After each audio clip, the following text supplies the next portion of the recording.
there, welcome back everybody to another episode of Into the Starlight. First off, I want to say Happy New Year to everybody, every single one of you that is watching out there. I hope you had a great time with your family and friends. And if 2019 was not your year, hopefully 2020 is an even better year for you, because it certainly is for all Star Wars fans out there. We're all looking forward to 2020. It's because of the Obi-Wan Kenobi series, either because of the Mandalorian Season 2, even books. There's a lot of books coming out in 2020 that I'm really looking forward to reading, and hopefully I could do a review of them.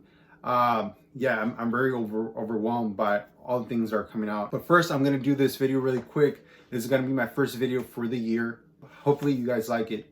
So it's been 3 weeks since the release of Rise of Skywalker. I know I said that I was going to do a spoiler-free review, but I've seen it twice already, and I know I'm not a true fan. I've only seen it twice.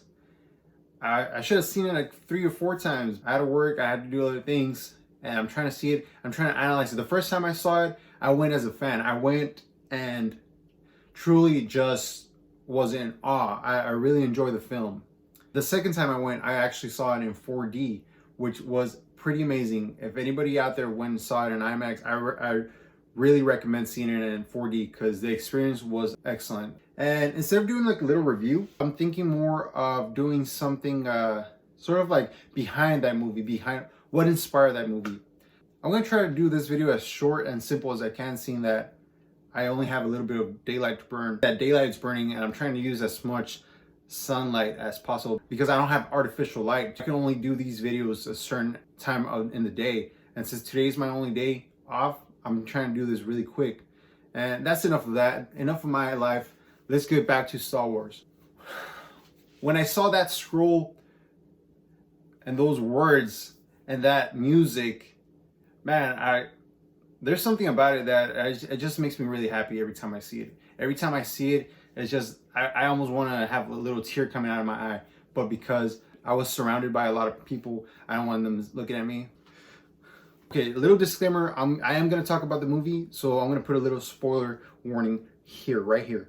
Okay, spoilers, just in case. You have 5 seconds. 5 seconds to go ahead and turn this off. Go ahead and look at another video if you haven't seen The Rise of Skywalker, but I am going to do spoilers for The Rise of Skywalker, so you've been warned. We start off with Kylo Ren going into Mustafar. Darth Vader's castle is located in Mustafar, and it looks a little bit different. The lava is no longer there, and there's a lot of videos that explain that. They explain that more in the VR video game Vader Immortal. So we start with Kylo Ren. Amazing battle. I'm not too sure who those creatures are. Maybe they're guardians of Darth Vader's castle. Maybe there's still people walking around Darth Vader's castle taking care of its lava. I don't know. I'm just assuming. I hate to assume, but this is just from what I've seen in the movie. They don't show it, but that location where the thing called the Wayfinder is close to Darth Vader's castle. It shows Kylo Ren the way to find this unknown being, or not unknown being. He knows who he's looking for, but the audience, we're supposed to not know. We're trying to figure out where is he going to, what planet is he gonna venture to. He makes his way into this planet called Exegol, and in this planet you can see that he kind of goes into like a type of Sith temple. Kylo Ren finally gets to the location of the proximity of where Darth Sidious is, and those words when he says, "At last, my boy," and then he says, "I have been every voice in your head." Oh, we hear Snoke, we hear Darth Vader. Man, I almost passed out, man. That whole scene was amazing. Great introduction. I'm still getting chills right now. Okay, that's how good it was to me.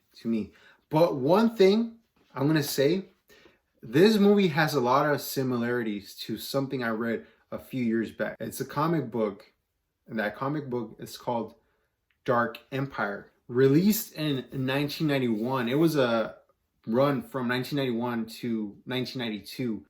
It's a story similar to The Rise of Skywalker. Keep in mind, this comic book is Legends, which means it's nothing to do with the chronological Star Wars that we know today. This comic book takes place 6 years after the Battle of Endor. By now, Leia and Han Solo are married. They have 2 children. Darth Vader is dead. A mysterious leader is reborn and is forming a new empire. So the story in the comic book pretty much is after the fall of the Empire. There's a bunch of battles going on. It's an Imperial mutiny. The Rebel Alliance is going strong. Pretty much what they're trying to do is wipe the whole Imperial forces. They don't show Luke right off the bat, but there's a reason behind that. So pretty much what they tell you is that Luke Skywalker and Lando were in a mission in Coruscant. They're trying to hack some sort of codes to an Imperial starship, or a Star Destroyer, if you will. Those codes did not work to get into the starship, so they were shot down. And they landed in the former Imperial city of Coruscant, and luckily they survived, of course. When Han Solo and Leia find out about this, they rush to the rescue to try to find Luke and Lando Calrissian. Somehow Lando escapes, they meet up. This is where it gets interesting. Luke comes out. There's something different about him. There's really something, and it turns out he's wearing his dark robes. So he approaches Han and Leia, and he tells them that there was a disturbance in the Force. He feels a dark Force essence. At that moment, there's like a great Force storm of some sort that opens a portal to an unknown world. Luke tells Han and Leia to stay back, that he needs to investigate what's going on. And R2D2 being the droid that he is, goes with Luke. And I thought that was a really heartwarming moment because he just follows his master. So that was great to see in the comic book. So Luke and R2D2 are going to the portal, and they go into this unknown planet. Okay, now they arrive to the planet, and this planet is called Bis. Exegol is the equivalent of Bis. Okay, it's some sort of like a Sith planet. So same as Kylo Ren in The Rise of Skywalker. Now Luke is going through kind of like a Sith temple, but the difference is that he's kind of like, they show him that he's captured, but a bunch of like Sith followers. Well, at least that's what they think, because he let himself be captured in order to go see this dark being, or this dark force that he's looking for. So he gets there, he breaks free. He wants the Sith followers to take him to this being. Who's behind all this? He feels something in the Force that he knows that there's still somebody controlling the Imperial armies, okay? And yes, I know it's sounding very familiar, huh? It's sounding a lot like Rise of Skywalker at this point, just with a little bit of differences. So he goes in there and he meets the Emperor. He then reveals to Luke that he's been transferring his mind and consciousness to clones. He also mentions that he has a lot of clones in order to have immortality. Now, this is where it gets really interesting, because the Emperor offers Luke Skywalker an apprenticeship. The Emperor wants him to take the place of Darth Vader, which is pretty cool, seeing that the resemblance to the movie where the Emperor wants Rey to take the throne because she has the bloodline of a Palpatine. And you know what's crazier? Luke agrees. And so in these comic books, we see Luke Skywalker as a Sith Lord, which that blew my mind the first time I read it. But I didn't think anything of it because it was Legends. Of course, it was not canon.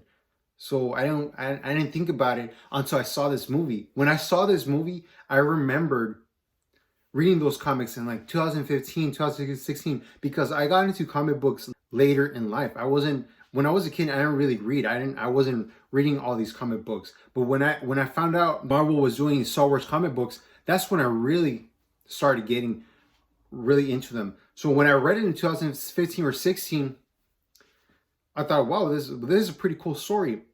Never did I imagine that I was gonna become a movie. So somehow in the timeline from 2015, when they started making The Force Awakens, I think J.J. Abrams had the inspiration behind The Rise of Skywalker. I think he knew from The Force Awakens what he was going to do with that story, which would eventually go into The Rise of Skywalker. The Last Jedi might have been a step back. Don't get me wrong, I enjoy it. But really, if you take The Last Jedi out of the equation, you're not missing much. I'm talking more than I usually do, so I didn't mean to show this off, but I think it's pretty cool. I highly recommend that read. I highly do, because it gives you an insight of What would have happened if Luke Skywalker would have become a Sith Lord? What if he would have taken Darth Vader's place in the throne? "We are the spark that'll light the fire that'll burn the First Order down" is a direct quote from Poe Dameron from The Last Jedi. Where have I seen this before? I've seen this somewhere. Oh yeah, in this book right here. So that's it for this video. Oh, I almost forgot. This is a shirt that I'm wearing for today's video. Is Mando inside his helmet. How cool is that? Mando with another Mando and another Mando right here. More Star Wars stuff coming your way. This is the year for Star Wars. 2020 celebration, 40 years of Empire Strikes Back. Thank you so much for watching. If you really want to help this channel grow, please go ahead and like this video and subscribe. May the force be with you always. This has been another episode of Into the Sarlacc. Until next time.